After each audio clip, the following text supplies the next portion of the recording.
Welcome to सोल्सफेयर। आज मैं लाया हूँ new syllabus mathematics workbook part 3D3, उसका चैप्टर 9 एप्लीकेशंस ऑफ ट्रिग्नोमेट्री के। अब हम क्वेश्चन स्टार्ट कर रहे हैं। सबसे पहले मैं क्वेश्चन 1 से स्टार्ट करते हैं। मैंने एक रफ आइडिया बनाया हुआ है कि इस क्वेश्चन में हमसे पूछा क्या गया है। तो सबसे पहले हमें उन चीज़ों से काम चलाना है जो हमें दी हुई हैं। हमें दिया हुआ है एंगल ऑफ एलिवेशन इस ह्यूमन से। हमें निकालनी है इस ट्री की हाइट जो कि है BP। तो सबसे पहले हम एंगल ऑफ एलिवेशन बना लेते हैं। हमारा हो गया एंगल 39। अब हमें चाहिए साइड्स ऑब्वियसली की, ताकि हम ट्रिग्नोमेट्रिक रेशियोज लगा सकें। अब PQ जो है उसका डिस्टेंस इसके बिल्कुल इक्वल है, तो I can state that it's also 35। अब अगर मैं यहाँ पे एक first supposition, it's just a supposition कि मैं यहाँ पे बनाता हूँ x, सही है। तो अब मेरे पास BP के लिए मुझे क्या करना होगा, BX plus XP, that makes PP। अब मेरे पास XP भी है, क्योंकि चेक करें ये जो इसका हाइट है वो ये भी होगी, तो यानी ये भी हो गया मेरा 1.6। अब हमें चाहिए BX। अब हम आसानी से टेंजेंट रेशियो लगा सकते हैं जो कि इक्वल होता है परपेंडिकुलर ओवर बेस के। सो अब हम स्टार्ट करते हैं अपनी इक्वेशन लिखना है। तो ये हो जाएगी tangent 39 equals to BX are perpendicular. हम उसे BX ही लिख लेते हैं, BX ओवर 35। अब हम इसे BX equals to tangent 39 into 35। ये पेपर 2 का सवाल है, इसलिए हम कैलकुलेटर से इसे सॉल्व करेंगे। मैं मल्टीप्लाई करता हूँ, एक सेकेंड रुकिए। टेंजेंट 39, तो मेरा आंसर आया है 28.3, round off to 2 decimal places, सही।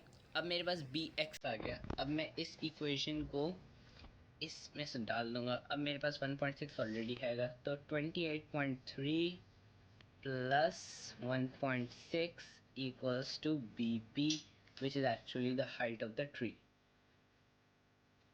तो मेरा BP आ जाएगा 29.9, और ये हमारा आंसर हो गया। ये होता है हमारा पहला क्वेश्चन। अब हम मूव ऑन करेंगे दूसरे क्वेश्चन की तरफ। आई होप आपको समझ में आ गया होगा। ये क्वेश्चन 2 की तरफ, जिसमें हमें वैल्यू ऑफ x निकालनी है।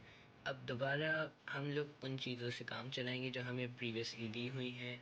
तो इस दफ़ा हमें दिया हुआ है एंगल ऑफ डिप्रेशन।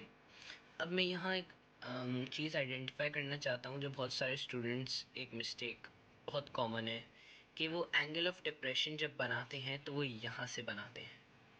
नहीं, they must remember that an angle of elevation or an angle of depression is always drawn from a horizontal।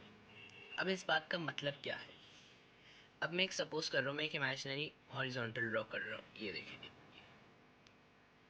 अब जो मैं एंगल ऑफ डिप्रेशन लूँगा वो मेरा ये होगा, जो कि हमें इस क्वेश्चन में दिया हुआ है 18 डिग्रीज। अब हम बढ़ते हैं आगे। तो ऑब्वियसली इससे तो मैं x निकाल नहीं सकता, तो मुझे इन तीनों में से कोई एक एंगल चाहिए होगा। अब आप चेक करेंगे, हमने प्रीवियसली एक वो पढ़ा होगा कॉन्सेप्ट अल्टरनेट एंगल्स का। तो यहाँ जो है हम अल्टरनेट एंगल्स करेंगे तो ये साइड हो जाएगी जो कि है 18 डिग्री। ये एंगल भी हो गया 18 डिग्री। या फिर आप कह सकते हैं कि angle of depression equals to angle of elevation, ये वाला कॉन्सेप्ट भी आप लगा सकते हैं। अब हम सोल्यूशन की तरफ मूव ऑन करते हैं। मैं कह सकता हूँ टेंजेंट 18 इक्वल्स टू 72, क्योंकि वो परपेंडिकुलर है, ये 90 डिग्री आ गया हमारा, ओवर x। अब x इक्वल हो जाएगा, क्रॉस मल्टीप्लाई करेंगे 72 ओवर टेंजेंट 18 के। अब मैं पेपर 2 का सवाल है, इसे कैलकुलेटर में वैल्यू इनपुट करता हूँ। तो मेरा आंसर आ रहा है 221.6, जिससे मैं round off to 3 significant figures लिख सकता हूँ। 222 round off to 3 significant figures. ये थे आज के हमारे क्वेश्चंस। हम फर्दर क्वेश्चंस आगे के वीडियोस में पोस्ट करेंगे। तब तक के लिए हमारे तो चैनल को सब्सक्राइब कीजिए, लाइक कीजिए और बेल आइकन को दबाइए ताकि जब भी हमारी नई वीडियो है आपको नोटिफिकेशन मिल जाए। Thank you very much. अल्लाह हाफ़िज़।